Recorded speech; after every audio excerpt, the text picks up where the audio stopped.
तो दोस्तों शुरुआत करते हैं बिना किसी गाली के और बिना किसी ताली के। तो आज हम बात करने जा रहे हैं दीपक शर्मा की, जेलर दीपक शर्मा। तो दोस्तों बहती गंगा में हम भी हाथ धोएंगे।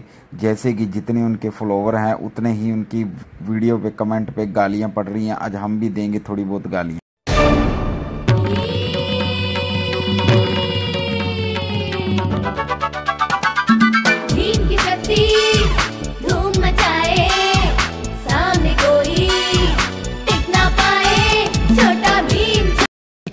बना दिए होती हैं तो कुछ गरीब हैं, उन लोगों की मैं मदद कर रहा हूँ। उनकी टांगों पे तेल रगड़ रहा हूँ, मालिश कर रहा हूँ। बीच की टांग थोड़ी कमजोर होती है।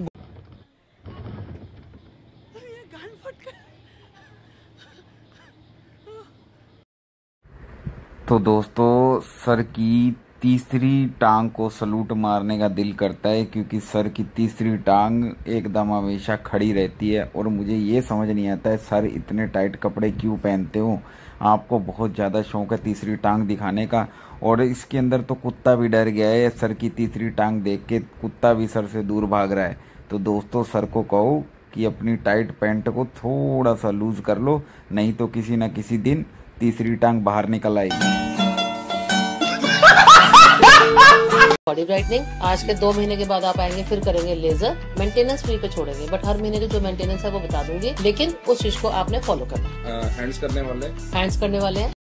हमारे दीपक सर के फेस पे टैनिंग आ गई है, धूप में रील बना बनाकर, और अपने फॉलोवर बढ़ा बढ़ाकर इतने काले हो चुके हैं, उनके फेस पे टैनिंग आ चुकी है। अब वो पहुंच चुके हैं पार्लर, और उसकी भी वीडियो बनाएंगे, उससे भी पैसा कमाएंगे और उसकी प्रमोशन भी करेंगे।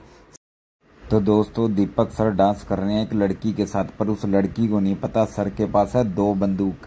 एक सरकारी बंदूक है, एक प्राइवेट बंदूक है। सरकारी वो चला नहीं सकते, पर प्राइवेट चला सकते हैं। तो मैडम जी थोड़ा बच के देखना कि कहीं पर वो प्राइवेट बंदूक ना चला दे।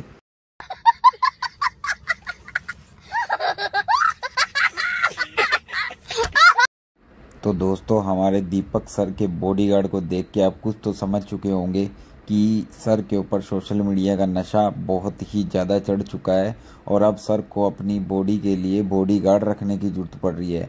और सर की खुद की बॉडी देखें तो हम उनके सामने छछुंदर लगते हैं, पर सर को अब अपनी बॉडीगार्ड के लिए बॉडीगार्ड रखना पड़ रहा है। तो दोस्तों ये सारा सोशल मीडिया का नशा है, और सर को नशा पूरे जोरों शोरों पर है। इस चक्कर में सर अपनी नौकरी गंवा चुके हैं, पर नौकरी से अच्छा ये है कि उनके फॉलोवर बढ़ते ही जा रहे हैं। कितने तेजस्वी लोग हैं हमारे पास, कितने शानदार विचार रखते हैं। टिकटॉक दिखाया मैंने सर। टिकटॉक? हाँ टिकटॉक तो बैन हो गया।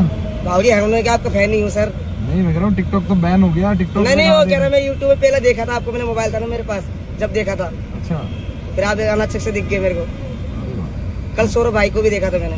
आपकी मेमोरी बहुत शार्प है, मतलब हाँ दिमाग आपका बहुत तेज है। आप दिखते रहते हो मोबाइल में, दिखते रहते हो तो आप पता नहीं पड़ेगा ऐसे। हमारे जेलर साहब को उनका बहुत बड़ा फैन मिल गया, और वो सर को कह रहे हैं कि टिकटॉक स्टार हो आप, छपरी टिकटॉक स्टार हो, आपको मैंने फ़ोन में देखा है। और सर ये आपका जो स्क्रिप्टेड फैन है ना, इसको स्क्रिप्ट अच्छी देनी चाहिए थी, जिससे कि पता लगे कि हाँ ये आपका फ़ैन है। आपने एक रास्ते में जाते हुए भिखारी को पकड़ के अपनी स्क्रिप्ट दी है, उससे बुलवाया, क्योंकि साफ पता लग रहा है छपरी टिकटॉक स्टार बना दिया उस बंदे ने आपको।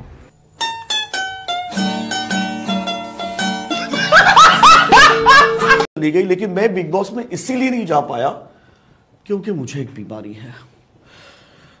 दीपक भाई मैं एक बहुत बड़ी बीमारी से जूझ रहा हूं। क्या बीमारी? मुझे लीवर की बीमारी है, क्योंकि जब मैं यंग था ना दीपक भाई, नशे भाई आपके भाई ने बथेरे किए।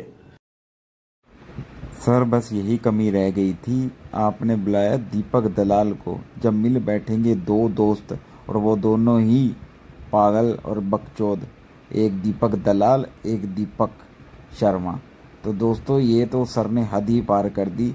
बुलाया भी उसको जिसके पास कुछ भी नहीं है, और जो सिर्फ और सिर्फ वल्गर और वल्गरिटी ही फैलाता है। और सर भी उसी की श्रेणी में आ चुके हैं, सर भी वही काम करने जा रहे हैं। तो दोस्तों ऊपर से ये नशे को प्रमोट और कर रहे हैं, नशे की बातें कर रहे हैं। सर एक फिटनेस इन्फ्लुएंसर है और सर को कुछ अच्छा करना चाहिए, पर सर से ये उम्मीद नहीं थी। सर इसीलिए तो आप ट्रोल हो रहे हो, इसीलिए आपके ऊपर रोस्ट हो रहा है, क्योंकि आप अपनी हदें पार कर रहे हो।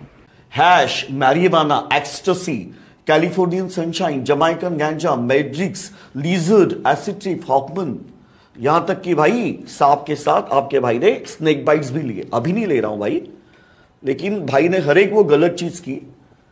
और भाई ये जो संजय दत्त है ना, उसके साथ रिहैबिलिटेशन सेंटर में रहा मैं, तो संजय दत्त सुधर गया तो मैंने सोचा दीपक भाई भी सुधर जाएगा। अभी मैं कुछ नहीं कर रहा हूं भाई, माफी चाहता हूं। दीपक सर भी बड़ी गौर से और इन सारी चीज़ों को लिख रहे हैं, क्योंकि उनकी नौकरी तो चली गई है, अब नौकरी तो रही नहीं है, अब क्या करना है।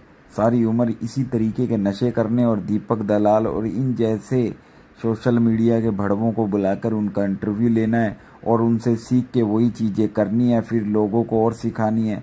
तो सर का दिमाग हो गया है खराब, क्योंकि सर को चढ़ गया है सोशल मीडिया का नशा, और ये नशा उतरेगा। उठा ले रे देवा, उठा ले रे बाबा, मुझे अमीर को नहीं रे, ये दो गरीबों को उठा। और हमारे प्यारे जेलर साहब, इस वीडियो के कारण इनकी नौकरी गई थी, क्योंकि ये ड्रिंक करके दारू पी रखी है इन्होंने, और इनके पास अपनी सरकारी पिस्टल है, जिसके कारण से ये सब कुछ हुआ है। और नाचते हुए ड्रिंक के अंदर ये अपनी पिस्टल के साथ एक्टिविटी कर रहे हैं, और ये बहुत ही गलत है, ऐसा नहीं करना चाहिए। और वो भी एक जेलर होकर, एक सरकारी अधिकारी होकर ये सब कर रहे हैं, ये चीज़ें अच्छी नहीं होती हैं। सोशल मीडिया के अंदर आप कीजिए, पर ऐसी हरकतें मत कीजिए। दोस्तों ये सर को सस्पेंड होना ही चाहिए था, और अब ये यहाँ सस्पेंड हुए हैं, अब ये सोशल मीडिया से भी सस्पेंड होंगे, क्योंकि ये यूनिफॉर्म पहन के ही यूट्यूब पे वीडियो डालते हैं, वही लोगों को पसंद है। अब वो इनकी नौकरी चली गई है, तो इनसे यूनिफॉर्म भी ले ली जाएगी, जिसके कारण से अब ये नल्ले बेरोजगार बन जाएंगे।